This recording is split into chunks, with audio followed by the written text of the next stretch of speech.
Good morning. Hello. Yesterday I had some friends over and we recorded a video of my favorite books of the year, and it was great fun. Thank you for anyone that watched it. I hoped it was enjoyable. But the year's not over and I'm still reading, and this morning, for some reason, I don't even know, I read a short story by J.D. Salinger. I read A Perfect Day for Bananafish, and it's the most peculiar little story. Salinger is really on the top of his game. Most of his short stories, but this one especially. And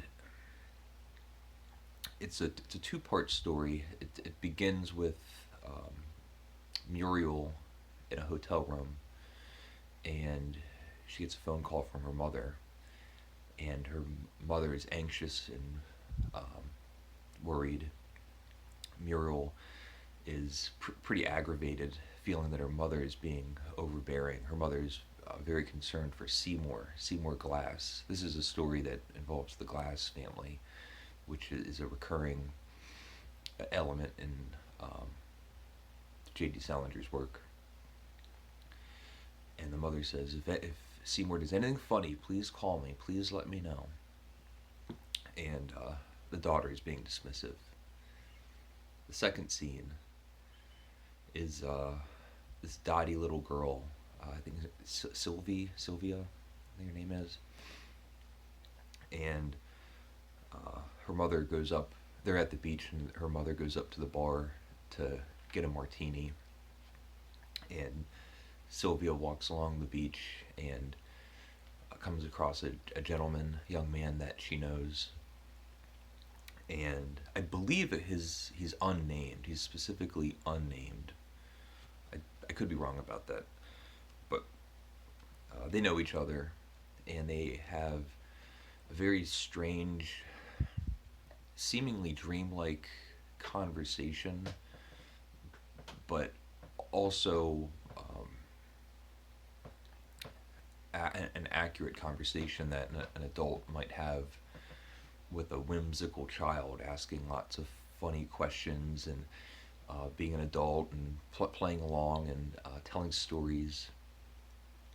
Um, the writing style is almost mechanical throughout the story. You always know exactly where everyone is positioned, either in a room or relative to the other people, and it's so exacting that you'll even know the positions of all the body parts and the postures and um, movements of everyone's arms and legs. It's I think I said exacting. So if young Sylvie is hopping along the beach, you'll know which leg she's hopping on, and if she's holding her foot, you'll know which foot she's holding with which hand. And if a young man is lying on the beach, you'll know if he's on his stomach or his back, and if his chin is resting on his hand, and if his hands are one on top of each other stacked. And they decide that the young man and the little girl go in the water. She's on a float, and he's towing her around, holding her feet. And he says, "This is a perfect day for a banana fish." And the little girl says, "What's a banana fish?" And he tells her, it's a fish that leads the most tragic life. They swim along until they come across a banana hole, and then the fish will go in the banana hole and eat bananas underwater. But they'll eat so many bananas that eventually they just die. And after a little bit, the girl says, "I just saw a banana fish." And the man says, "Oh no, how many bananas were in the fish's mouth?" And she says, "6." And he says, "We better get out of the water." And throughout their exchange, I feel like a very perceptive reader will spend time um, intellectualizing and questioning every piece of dialogue and every sentence and think to themselves, what does it mean? It's all there for a reason. Seemingly, everything is purposeful. And I'm not going to spoil it, but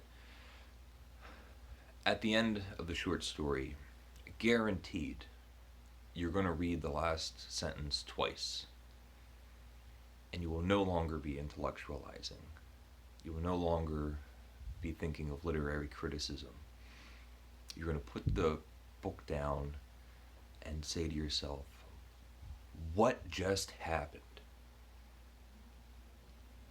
It's that kind of book. It's that kind of story where you will no longer have thoughts in your head. You'll be left thunderstruck. You're going to want to read the next short story. Even though it's a collection of short stories, it may or may not be related. But you're going to have questions, and you want them answered. And if you haven't read anything else, you don't even know if they will be answered. It's a phenomenal short story. It's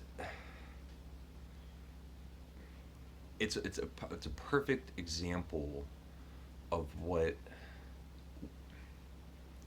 the 20th century considers a short story. These are not just short novels that are shortened down to 30 pages or 10 pages. It's totally different. This is a specific instance or one revelation or one emotion. They're mysterious, enigmatic. It's what a modern short story is. It's a perfect example. I think I'm going to read something else by Salinger now. I might read another short story. I might read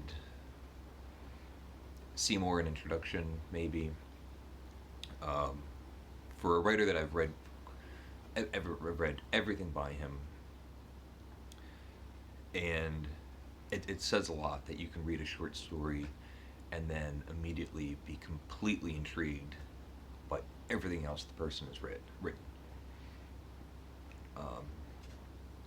I'll let you know if I'm reading more short stories or if I read Seymour, but really, it's some way to start a morning. I'll say that. And that'll be it. Leave a comment if you'd like.